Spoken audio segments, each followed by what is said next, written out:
ముస్లింలు తమ యొక్క స్త్రీలను బానిసలను చేసి స్వేచ్ఛ లేకుండా చేశారు, బుర్రకాలు బంధించేశారు అన్నటువంటి నింద కూడా వేస్తున్నారు. సోదరులారా, వాస్తవానికి స్వేచ్ఛ ఇప్పుడు వచ్చింది. ఈ మాట, ఈ నింద వినగానే నవ్వు వస్తుంది. ఎందుకంటే స్త్రీకి స్వేచ్ఛ వచ్చింది ఎప్పుడు?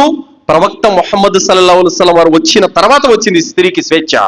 అప్పటి వరకు స్త్రీ ఒక అంగడి బొమ్మలా మారిపోయి ఉండేది. స్త్రీకి ఏమాత్రం విలువ ఉండేది కాదు. ఆడపిల్ల కంటే చంపేసేవాళ్ళు, బానిసలాగా చూసేవాళ్ళు. స్త్రీలకు ఏమాత్రం విలువ ఉండేది కాదు. అలాంటి అంధకారమైనటువంటి రోజుల్లో ప్రవక్త ముహమ్మద్ సల్లల్లాహు అలైహి వసల్లం వారు ఎప్పుడైతే వచ్చారో అప్పుడు స్త్రీకి విలువ, గౌరవం అనేది వచ్చింది. మీరు ఏది తింటే అది మీ భార్యకు పెట్టాలి, మీరు ఏది కట్టుకుంటే అది మీ భార్యకు తొడిగించాలి. మీ భార్యను చెంప మీద కొట్టకండి, ఆమెను అనవసరంగా బాధించకండి. వారి మీ చేతుల్లో బందీలుగా, అంటే వారి జీవితాన్ని మీకు దారపోసి ఉన్నారు, వారిని ప్రేమతో ఔదార్యంతో చూడండి అని ప్రవక్త సల్లల్లాహు అలైహి వసల్లం బోధిస్తే అప్పుడు స్త్రీకి విలువ వచ్చింది. స్త్రీకి స్వేచ్ఛ లేదని మీరు మాట్లాడుతున్నారా? ముస్లిములు కొడుకులతో పాటు కూతుర్లకు కూడా ఆస్తి రాసిస్తారు. అల్హమ్దులిల్లా. మీరు కొడుకులకే, కూతురుకు లేదు. కూతురు మీద ఏంటి? కుండ చేశాము, కుమ్మరోడికి పడేశాము అన్న తత్వం మీది. అంటే కుండ చేశాం, కుమ్మరోడికి ఇచ్చేసాం, ఇంకా ఆమె సావని ఎట్టనవని మాకు సంబంధం లేదు. కానీ ఇస్లాం అల్హమ్దులిల్లా కొడుకులతో పాటు కూతుర్లు కూడా ఆస్తులు ఇవ్వాలని ప్రకటిస్తుంది. అల్హమ్దులిల్లా. మీరు స్త్రీ స్వేచ్ఛ గురించి మాట్లాడుతున్నారా? ఏంటి స్త్రీ స్వేచ్ఛ అంటే? ₹1 షాంపూ ప్యాకెట్ దగ్గర నుంచి గోడల మీద అర్ధనగ పోస్టుల వరకు ఆడదాన్ని అంగడి బొమ్మను చేసి ఆడుకుంటున్నారు, వ్యాపారం చేసుకుంటున్నారు. మీరు ఒక షాంపూ అమ్మాలన్నా, ఒక సబ్బు అమ్మాలన్నా, ఒక క్రీమ్ అమ్మాలన్నా తడి బట్టలతో ఆడదాన్ని అందాలతో మీరు వ్యాపారం చేసుకుంటున్నారు. ఇదే మీరు కోరుకునే స్వేచ్ఛ? ఆడదాని అందాలతో సినిమాల రూపంలో కోట్లు సంపాదించుకుంటున్నారు. ఇదే మీరు కోరుకునే స్వేచ్ఛ?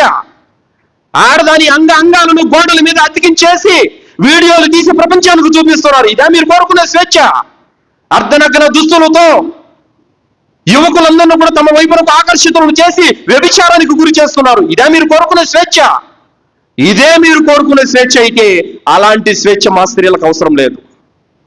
అల్లాహ్ సుబ్హానహు వ తఆలా ఖురాన్ గ్రంథంలో 33వ సూరా సూరా అల్-అహ్జాబ్ 59వ ఆయతలో తెలియజేశారు. యా అయ్యుహన్ నబియ్యు కుల్ లి అజ్వాజిక వ బనాతిక వ నిసాయిల్ ముమినీన్.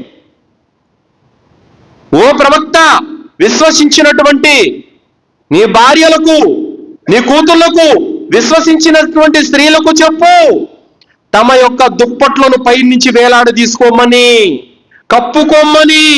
దీని ద్వారా వాళ్ళు మర్యాదస్తులుగా గుర్తించబడతారు. దీని ద్వారా వాళ్ళు వేధింపులకు గురి కాకుండా ఉంటారు అని అల్లా చెప్పాడు. వాస్తవం. ఏ స్త్రీ అయితే తమ అంద చందాలను, తమ శీలాన్ని, తన మానాన్ని కాపాడుకుంటూ నిండుగా దుస్తులు ధరిస్తుందో అలాంటి స్త్రీ గౌరవించబడుతుంది, వేధింపులకు గురి కాకుండా ఉంటుంది. బురకా వేస్తే బందీ చేసినట్ట, ఆమెను బంధించేసినట్ట. బురకా వేసుకోవడం వల్ల ఆమె అందాన్ని కాపాడుకుంటుంది, ఆమె శీలాన్ని కాపాడుకుంటుంది, ఆమె మానాన్ని కాపాడుకుంటుంది. సగం ఒళ్ళు కనిపించే విధంగా రోడ్ల మీద తిరగాల? పరాయి పురుషులకు అందరికీ అందాలు ఆరబోసే విధంగా చూపించాలా? ఇదా మీరు కోరుకునే స్వేచ్ఛ? ఇది స్వేచ్ఛ కాదు. ఇది స్వేచ్ఛ కాదు. అందాల పోటీలలో కూడా మ్యాగజైన్లలో స్త్రీ యొక్క బొమ్మను వేసి ఆ బుక్కులని ప్రపంచానికి పంపించి పరాయి పురుషులందరూ కూడా ఒక స్త్రీ అందాన్ని చూసే విధంగా మీరు వ్యాపారం చేసుకుంటున్నారు. మీరు స్త్రీ స్వేచ్ఛ గురించి మాట్లాడుతున్నారా? సోదరులారా, 1 కాదు 2 కాదు, ఎన్ని నిందలు ఈ విధంగా ముస్లిం సమాజం మీద వేస్తున్నారంటే సోదరులారా, దైవ ప్రవక్త ముహమ్మద్ సల్లల్లాహు అలైహి వసల్లం వారు స్త్రీకి ఇచ్చినటువంటి విలువ, స్వేచ్ఛ ఈ ప్రపంచంలో ఎవ్వడు ఇవ్వలేదు. కనీసం స్త్రీ బహిష్టు అయ్యిందంటే గనక, నెలసరి అయ్యిందంటే గనక ఇంటి బయట పెట్టేవాళ్ళు. ఆమె ఎండకు, వానకి, చలికి అల్లాడిపోయేది. కానీ ప్రవక్త ముహమ్మద్ సల్లల్లాహు అలైహి వసల్లం వారు ఆరాధనలో పాల్గొనకూడదు, మరియు సంభోగంలో పాల్గొనకూడదు. ఇది తప్ప ఆమె ఇష్టం. తమ ఇంట్లో ఉండొచ్చు, తమ భర్త పక్కనే ఉండొచ్చు, ఎలా అయినా ఉండొచ్చు. ఇది ప్రవక్త ముహమ్మద్ సల్లల్లాహు అలైహి వసల్లం వారు చెప్పారు. కానీ మీరు బహిష్ట అయిందంటే ఇంటికి అవతల పెట్టేశారు. ఎవరు స్త్రీకి స్వేచ్ఛ ఇచ్చారు? ఎవరు స్త్రీ యొక్క స్వేచ్ఛను కాజేశారు? ప్రవక్త ముహమ్మద్ సల్లల్లాహు అలైహి వసల్లం వారు తెలియజేశారు, ఎవరైతే ఆడపిల్లలను కని చక్కగా విద్యా బుద్ధులు నేర్పించి ఒక ఉత్తమునికిచ్చి పెళ్లి చేస్తారో ఆ ఆడపిల్లలే రేపు కన్న తండ్రిని స్వర్గానికి తీసుకెళ్లడానికి కారకులవుతారని చెప్పారు. ఈ మాట ఏ ప్రపంచంలో మత గ్రంథాలైనా ఉందా అండి?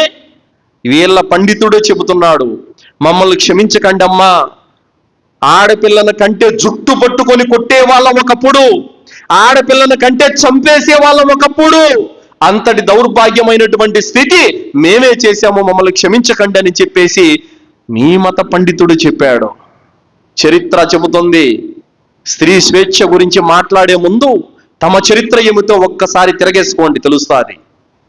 స్త్రీ స్వేచ్ఛ ప్రవక్త ముహమ్మద్ సల్లల్లాహు అలైహి వసల్లం వారు వచ్చిన తర్వాతనే స్త్రీకి అన్ని విధాల స్వేచ్ఛ వచ్చింది. ప్రవక్త ముహమ్మద్ సల్లల్లాహు అలైహి వసల్లం వారి రాకతో స్త్రీకి ఉన్నటువంటి బందీకానాలన్నీ తొలగిపోయాయి. కావున సోదరులారా, ఇలా ఒకటి కాదు, రెండు కాదు, ఎన్నో నిందలు ముస్లిం సమాజం మీద మోపుతున్నారు. ఇవన్నీ కూడా ఖచ్చితంగా మనము జ్ఞానంతో నేర్చుకొని ముస్లిమేతర సమాజానికి సత్యాన్ని, నిజాన్ని చెప్పాల్సిన బాధ్యత మనందరి మీద ఉంది సోదరులారా.